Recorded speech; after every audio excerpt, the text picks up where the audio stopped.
भैया बहन, exercise 5.2 question number 1, state the property that is used in each of the following statements. एक question दिया हुआ है, इसमें आपको बताना है कि कौन सी प्रॉपर्टी होल्ड कर रही है इन स्टेटमेंट्स में। जैसे क्वेश्चन नंबर 1 है, पहला पार्ट इसका, if A is parallel to B. अभी मैंने आपको वीडियो में बताया पैरेलल कंडीशन कब होती है। If A is parallel to B then angle 1 is equal to angle 5। देखो ये बना हुआ है, ये ए है और ये बी है। अगर ये आपस में पैरेलल है तो ये देखिए यहाँ फिगर बना हुआ है, तो यहाँ एंगल 1 यहाँ है, देखिए ये एंगल 1 है और एंगल 5 ये है। देखिए ये लाइन और ये लाइन के, ये वाली लाइन के ठीक ऊपर ये है और इस लाइन के ऊपर ठीक ये है और ये ट्रांसवर्सल है, तो ये करस्पॉन्डिंग एंगल दिख रहा है आपको। तो angle 1 is equal to angle 5 मतलब करस्पॉन्डिंग एंगल। सेकेंड है, इफ़ 4 इज इक्वल टू 6, 4 और 6 आपस में इक्वल हैं, then A is parallel to B. ये कब हो सकता है, ये एंगल और ये एंगल आपस में कब इक्वल होगा? मैंने अभी आपको बताया था अल्टरनेट एंगल है ये। कौन सा अल्टरनेट एंगल है? इंटीरियर।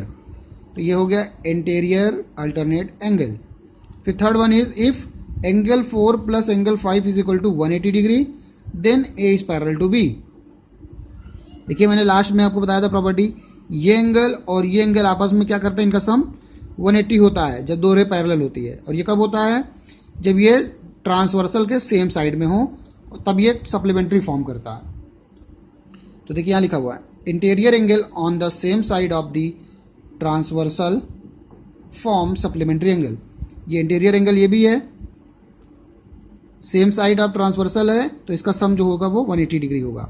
ठीक है, तो ये एक पहला क्वेश्चन कंप्लीट हुआ। Question number 2, in the adjoining figure identify. ये फिगर दिया हुआ है, एक रे और एक ये रे है, दोनों लाइन आपस में पैरेलल है, ढेर सारे एंगल बने हैं 1 2 3 4 5 6 7 8। हमें बताने क्या क्या है उसके बारे में देखना है। पहला है the pairs of corresponding angle. Corresponding angles के पेयर बनाने हैं। तो करस्पॉन्डिंग का मतलब समझ में आ रहा है आपको, जैसे यहाँ 1 है तो 1 का करस्पॉन्डिंग 5 होगा। मैंने 1 इज इक्वल टू 5 लिखा है, कुछ बुक्स में 1 एंड 5 भी दिखा है, कोई दिक्कत नहीं है। 1 is equal to 5, 2 is equal to 6, 4 is equal to 8, 3 is equal to 7। देखिए वही लिखा हूँ मैं, ये करस्पॉन्डिंग एंगल हो गया। फिर है the pair of alternate interior angle. Alternate interior angle कौन सा होगा? ये इधर वाला होगा और ये इधर वाला होगा।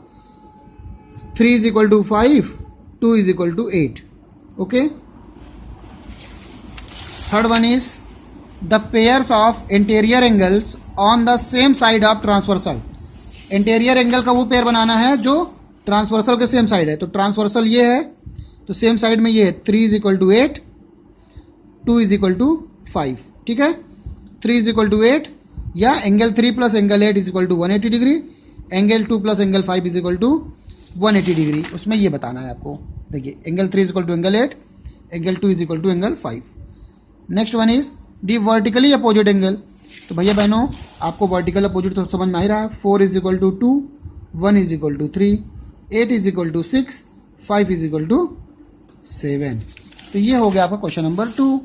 वेरी इजी एक्सरसाइज है, कोई दिक्कत नहीं। Question number 3, in the adjoining figure P is parallel to Q। देखिए यहाँ पे एक ये लाइन एक ये लाइन, ये दोनों आपस में पैरेलल है। Find the unknown angles. हमें देखिए ये P और Q दो लाइन है और एक ट्रांसवर्सल ऐसे गई हुई है। हमें कुछ एंगल्स के बारे में बताने हैं जो यहाँ पे बने हुए हैं, E F A B C D। केवल क्या दिया है आपके पास, ये एंगल दिया है 125 डिग्री। प्यारे भैया बहनों आप सारे रूल्स वही लगाएंगे जो पढ़े हैं।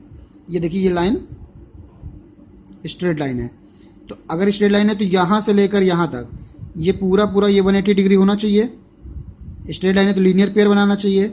इसका मतलब 125 प्लस ई कितना होना चाहिए, 180। E plus 125 is equal to 180 degree. अब 125 को आप साइड चेंज कर देंगे तो ई की वैल्यू आ गई 55। तो ई की वैल्यू आ गई 55। अगर ई की वैल्यू 55 आई है तो एफ क्या होगा, उसके वर्टिकल अपोजिट में है। तो जब ई की वैल्यू 55 डिग्री है तो एफ की वैल्यू कितनी होगी, 55 डिग्री हो जाएगी। तो ई और एफ आपस में 55 डिग्री हो गए। ओके, अब आप इधर आ जाइए। अगर आप इसको ऐसे घुमा के देखते हैं, अगर ऐसे आप घुमा देते हैं तो देखिए ये रे और ये रे अगर आपस में पैरेलल है तो आप करेस्पॉन्डिंग एंगल भी सर्च कर सकते हो। ई के करेस्पॉन्डिंग ए है ना, ई और ए आपस में करेस्पॉन्डिंग है। अगर ई की वैल्यू 55 है तो ए की वैल्यू कितनी होगी 55, वेरी सिंपल। अगर ई की वैल्यू 55 है तो ए की वैल्यू भी 55 हो जाएगी करेस्पॉन्डिंग एंगल से। अगर ये करेस्पॉन्डिंग हो गया तो ए आ गया। अब ए प्लस बी, अब देखिए ये आपको यहाँ ध्यान देना है, अगर ए 55 है तो बी कितना होगा, सी कितना होगा, वर्टिकल अपोजिट है इसके वर्टिकल अपोजिट है तो सी कितना हो जाएगा 55 हो जाएगा।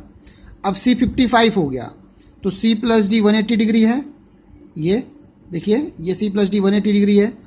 तो ए की वैल्यू सी की वैल्यू 55, तो 55 प्लस डी, जैसे भी कर सकते हो आप, 55 प्लस डी या बी, हमने यहाँ बी ले लिया है क्योंकि यहाँ पे बी वर्टिकल में है, ए प्लस बी भी 180 डिग्री बनाएगा। तो वही चीज़ है, चाहे आप वैसे करिए चाहे वैसे, तो वैल्यू आएगी 125। जब वैल्यू बी की 125 आई है तो डी की वर्टिकल होगा ही 125 आ जाएगा। Okay, no problem. Question number 4, find the value of x in each of the following figures if l is parallel to m. अगर ये दोनों लाइन आपस में पैरेलल है तो हमें एक्स की वैल्यू फाइंड आउट करनी है। अभी मैंने आपको जो प्रॉपर्टी बताई है उसी प्रॉपर्टी को आप देखते हुए काम कर सकते हैं।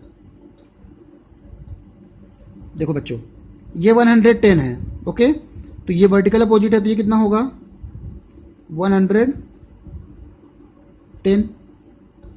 ठीक है। अगर ये 110 है तो आप चाहो तो उस प्रॉपर्टी को लगा दीजिए कि interior alternate angle on the same side of the transversal का सम जो होता है 180 डिग्री होता है, x plus 110 is equal to 180 degree. तो यहाँ से 110 को इधर कर दीजिए तो x की वैल्यू आ गई 70 डिग्री। तो ये वैल्यू आपको कितने मिली 70 डिग्री। दूसरा आप ये कर सकते थे, ये 110 था और ये टोटल 180 आएगा तो ये वाली वैल्यू 70 हो जाएगी, और फिर ये 70 है तो ये 70 इसलिए होगा क्योंकि ये इंटीरियर अल्टरनेट एंगल हो गया। खैर, एक ही कोई रूल लगाइए जिससे आपको इजी से आ जाए। Second one is this, l and m both are parallel. तो इसमें ये कंफ्यूज करने के लिए वो 80 डिग्री दे दिया है, आप कंफ्यूज मत होइएगा। कंफ्यूज क्या करना है, अगर ये 100 है तो ये भी 100 होगा, वर्टिकली अपोजिट तो 180 आएगा। लेकिन हमको यहाँ पे देखना है कि ये और ये पैरेलल है तो ये और ये आपस में करस्पॉन्डिंग होंगे ही होंगे। तो एक्स की वैल्यू कितनी हो जाएगी 100 डिग्री। तो ये करस्पॉन्डिंग एंगल आपका कंप्लीट हो गया, ठीक है। Now moving on the next question, question number 5, in the given figure the arms of two angles are parallel. ये फिगर जो दिया हुआ है इसमें दोनों फिगर्स के आर्म्स जो है पैरेलल है। If angle A B C is equal to 70 degree, A B C is equal to 70 degree, then find D G C, D G C, D E F. हमें दो पार्ट करना है। देखिए, अगर ये ए बी सी है और ये डी ई एफ है तो हम अगर इस लाइन को आगे बढ़ा दें, इस लाइन को आगे बढ़ा दें और इस लाइन को इधर बढ़ा दें, इस लाइन को इधर बढ़ा दें तो ये पैरेलल दिख रहा है। अगर ये ऐसा है तो ये अगर 70 है तो ये 70 होगा ही होगा, करस्पॉन्डिंग एंगल बना रहा है। तो एंगल डी जी सी 70 डिग्री करस्पॉन्डिंग प्रॉपर्टी से। अच्छा, अगर ये 70 है तो इसके करस्पॉन्डिंग यहाँ का कोई एंगल अगर हम देखेंगे तो ये भी 70 आएगा, इसके करस्पॉन्डिंग ये है क्योंकि ये वाली लाइन भी आपस में पैरेलल है तो ये 70 है। अगर ये 70 है तो ये वाली भी 70 होगी करस्पॉन्डिंग एंगल से। और अगर आप इसको ऐसे नहीं समझ पा रहे हैं तो 70 अगर ये है तो इसको कितना करेंगे आप 110 आएगा, तो ये 110 आएगा तो ये 70 आ जाएगा। करस्पॉन्डिंग एंगल का रूल यहाँ लग गया, ठीक है। Now the last one is question number 6, in the given figures below decide whether l is parallel to m. हमें 4 फिगर्स दिए हुए हैं, देयर आर 4 फिगर्स। हमें उसको देखकर बताना है कि लाइंस जो एल और एम है आपस में पैरेलल है। तो भैया बहनों, एक बात का ध्यान रखना है आपको कि 2 रेस पैरेलल तभी होंगी जब उनके जो भी एंगल्स दिए हुए हैं उससे हमें जो कॉम्बिनेशन मिल रहा है या जैसा भी हमको रिजल्ट मिल रहा है वो या तो 180 डिग्री आ जाए या जो भी करस्पॉन्डिंग एंगल्स होंगे वो आपस में इक्वल हो जाएं, अदरवाइज वो पैरेलल नहीं होगा। तो देखिए इस वाले में देखिए ये लाइन और ये लाइन अगर पैरेलल है तो देखिए अगर ये 126 था तो ये वाला 126 आना चाहिए। या आप यहाँ पे देख सकते हैं ये सेम साइड ऑफ ट्रांसवर्सल है, तो इसका और इसका सम 180 आना चाहिए। तो 126 और 44 इन दोनों को जब आप ऐड करते हो तो आता है 170 डिग्री, और 180 डिग्री आना चाहिए, तो 180 डिग्री के इक्वल है नहीं, तो आपस में ये इक्वल नहीं है, इसलिए ये क्या है, ये लाइन पैरेलल आपस में नहीं होगी। ठीक है, तो ये क्वेश्चन नंबर 1 हो गया। नाउ क्वेश्चन नंबर 2 कुछ ऐसा दिया हुआ है, एल और एम। देखिए ये तिरछी है, ये आगे जाके कहीं ना कहीं मिलेगी जरूर आपस में। अगर नहीं समझ में आ रहा है कोई बात नहीं, आप इसको देखिए, अगर ये आपस में पैरेलल है तो ये 105 है, तो इसको भी 105 होना चाहिए था, लेकिन ये तो 75 दे दिया है। अगर 75 दिया है तो ये गलत हो गया।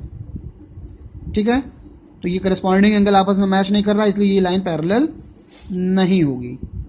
करस्पॉन्डिंग एंगल मैच नहीं कर रहा तो पैरेलल नहीं होगी। तो इसको हम लोग चाहे तो वर्ड में लिखिए l is not parallel to m, या एल पैरेलल एम के नहीं है, और उसमें आप ऐसे कट कर दीजिए। थर्ड वन इज़ दिस, ये एल और एम है, ये 57 डिग्री दिया है, अगर और ये 123, अगर ये 57 है तो इसका वर्टिकली अपोजिट कितना होगा, 57। अच्छा, तो ये 57 हमने मान लीजिए ले लिया। अब ये 57 है और ये 123 डिग्री है, ये क्या है, ट्रांसवर्सल के सेम साइड है, तो इसका एडिशन कितना होगा, देखिए 123 57 180 आ रहा है ना। अगर 180 आ रहा है इसका मतलब क्या हुआ, ये दोनों ले आपस में लाइन आपस में पैरेलल होंगी। Fourth, if x is equal to 72 degree, question दे रहा है कि x की वैल्यू 72 डिग्री दी हुई, ये x है, तो l और m आपस में पैरेलल होगा, ये l है और ये m है। तो देखो बच्चों, ये 98 दिया हुआ है और ये x दिया है। अगर हम ये मान ले रहे हैं कि सॉरी, अगर बुक में दिया नहीं है x की वैल्यू, केवल यहाँ 72 डिग्री दी हुई है, अगर ये दोनों पैरेलल है तो ये और ये करस्पॉन्डिंग एंगल होना चाहिए, ये 72 है तो ये भी 72 होना चाहिए। तो अगर हमने मान लिया ये 72 है तो इसका और इसका एडिशन भी कितना होना चाहिए, फिर 180 डिग्री। तो x प्लस 98 कितना होना चाहिए, 180 डिग्री। 180 में अगर हम 98 माइनस करते हैं तो आता कितना है x की वैल्यू, 82, लेकिन x की वैल्यू कितनी हमने ली हुई है, 72 डिग्री। तो 72 पर 180 नहीं आ रहा, कितने पे आ रहा है, 82 पे आ रहा है। अगर 82 पे आ रहा है तभी ये पैरेलल होगा, अदरवाइज ये पैरेलल नहीं है। तो इसको हम लास्ट में कह सकते हैं L is not parallel to M। तो भैया बहनों, इस प्रकार से आपका ये एक्सरसाइज कंप्लीट होता है। प्लीज़ आप अपनी कॉपी में इसको कंप्लीट कर लीजिए। Okay, thank you.